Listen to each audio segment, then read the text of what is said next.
الحبايب مساء الخير، اللي هقوله ده والله العظيم حصل معايا بالظبط، ومش عارف ليه انا بقوله دلوقتي. المهم احكي لكم الحكايه. عمرك صدقت مقوله فلرب ضاره نافعه؟ او عمرك يعني حصلت لك، عمرك مثلا حصل لك حاجه وقلت ليه يا رب كده، وبعدين بعد كده اكتشفت ان ربنا بيحميك من حاجه كبيره جدا، والحاجه الوحشه اللي انت كنت مفكرها وحشه دي بالعكس ده كانت اعظم خير ليك؟ بص يا سيدي، من حوالي 7 سنين كان معايا عربيه، ومره واحده كرهت العربيه دي. كرهتها مش عشان هي وحشه، كانت بتفكرني بحد والله العظيم، وقلت هبيعها يعني هبيعها. قلت قبل ما ابيعها هدخل على النت كده يعني ايه اشوف بقى واركز على العربيه كده، عايز اشتريها على اساس ان انا ابيع دي وعلى طول ايه اشتري دي. المهم دورت لقيت عربيه كانت احدث من عربيتي ونوع تاني. كلمت صاحبها، يا عم تمام معرفش ايه انت فين، قال لي انا في المكان الفلاني تعالى شوف العربيه. وكان المكان ده كان قريب من بيت يعني حمايه. المهم رحت رايح عند بيت حمايه، ركنت عربيتي تحت بيته وخدت عربيه نسيبي ورحنا. انا ما بفهمش في العربيات ولا نسيبي يفهم في العربيات، بس العربيه شكلها حلو من بره وما اعرفش ايه، وعربيه فخمه فعجبتني العربيه. الراجل صاحب العربيه حس يعني، قال لي ايه عجبتك؟ قلت له ما شاء الله. قال لي طب ايه عايز تشتري وتخلص؟ قلت له بص انا مش عايز اخبي عليك، انا معايا عربيه هبيعها خلال ان شاء الله باذن الله، يعني مثلا اسبوعين كده ايه اشتري عربيتك. قال لي بقول لك ايه، انا ممكن اخد عربيتك دي واديك عربيتي وتدفع لي يعني نقيض بعض وتدفع لي الفرق، من غير ما يعرف نوع عربيتي ايه. فقلت له ماشي. قال لي عربيتك بكام؟ قلت له بكذا، وزودت حوالي 20000 جنيه. الراجل وافق، زودت 20000 جنيه على اساس ان هو لو فاصل يعني، بس اتفاجئت ان هو وافق قبل ما يشوفها. قال لي طب عايز اشوف العربيه؟ قلت له تعالى معايا دلوقتي هي قريبه. قال لي لا هاجي بكره عشان عايز اشوفها في النهار. ماشي، اتفقنا على ميعاد. تاني يوم دورت عربيتي، رحت عند بيت حمايه وبعت له، كلمته في التليفون، بعت له اللوكيشن، ويدوب طلعت يعني شربت كوبايه قهوه نص ساعه تقريبا، ولقيته بيكلمني قال لي انا تحت البيت. تمام، جيت بدور العربيه بتاعتي مش عايزه تدور، 5 دقايق بدور مش عايزه تدور. هو قال لي هات اجرب كده، يدور مش عايزه تدور. انا في نص هدومي بقى وبقيت اتعصب، قلت يا نهار اسود، الراجل بيقول عليا نصاب، ده الراجل هياخد عربيتي اللي هي موديلها قديم ويديني عربيته الحديثه ما اعرفش ايه. ليه كده يا رب؟ بس انا عمال اقول كده، انا زمانه بيقول عليا ان انا راجل عايز البسه عربيتي مش عارف ايه. المهم اشوف بقى ترمبه بنزين، هو بقى الراجل ما بيفهم في العربيات، لا سليمه، بوجهات سليمه بقى، فيوز سليمه، بس العربيه كانها بتقول مش انت يعني خلاص هتبيعني؟ والله لا قعد في ابيزك. وانا عمال اقول ليه يا رب كده يعني، يا رب ده انا عايز اركب العربيه الثانيه حاجه. ماشي.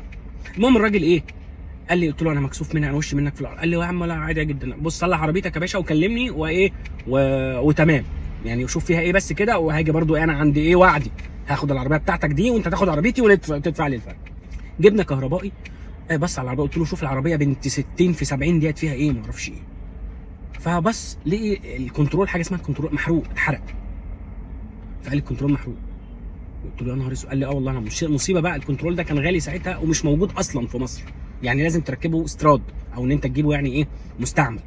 فالمهم قلت له يا نهار، ده عربيه بنت 60 في 70، ده انا كنت النهارده حد بيتفرج عليها عشان ياخدها ويديني عربيته، وعربيه ايه فوره نوعها كذا. فالراجل كان بيعمل حاجه كهرباء. قال لي ايه انت بتقول ايه نوعها ايه؟ قلت له، قال لي انت عايز تديله دي وتاخد ثانيه؟ قلت له اه يا عم ده احدث من عربيتي 3 4 سنين، عربيه شكلها فخم جامده. فقال لي اوعى تعمل كده يا استاذ. قلت له ليه؟ قال لي العربيه اللي بتقول عليها دي بتجيب فتيس، ده ما بتتباعش اصلا، ده انت ده الفتيسها النهارده عامل 60000 جنيه، وهتركبه وسنتين وهيضرب منك ومش هتعرف تبيعها، مش هتعرف تطلع منها والله. قلت له، قال لي اقسم بالله.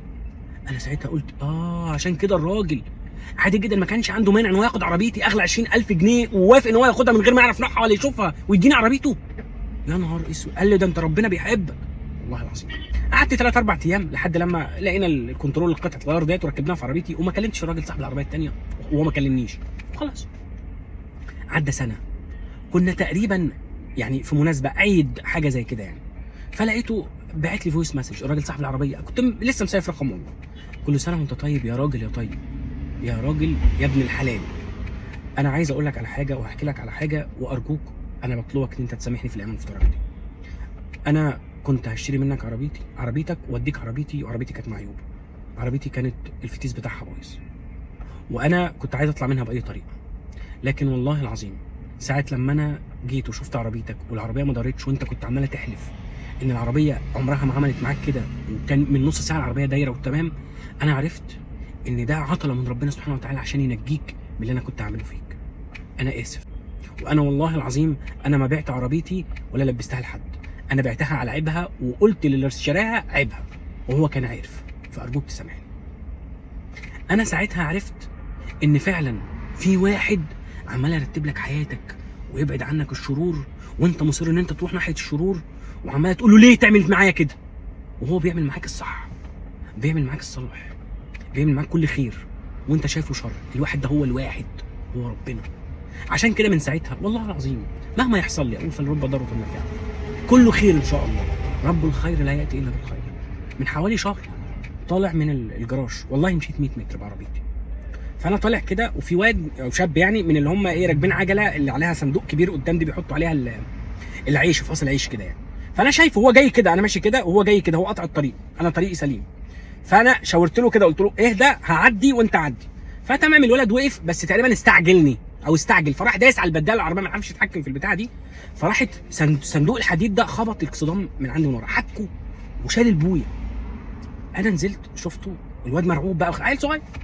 فانا قلت له ما تعملش كده تاني مع حد، لان لو عملت كده مع حد اقسم بالله هيكسرك في بعضك وما هيحلك.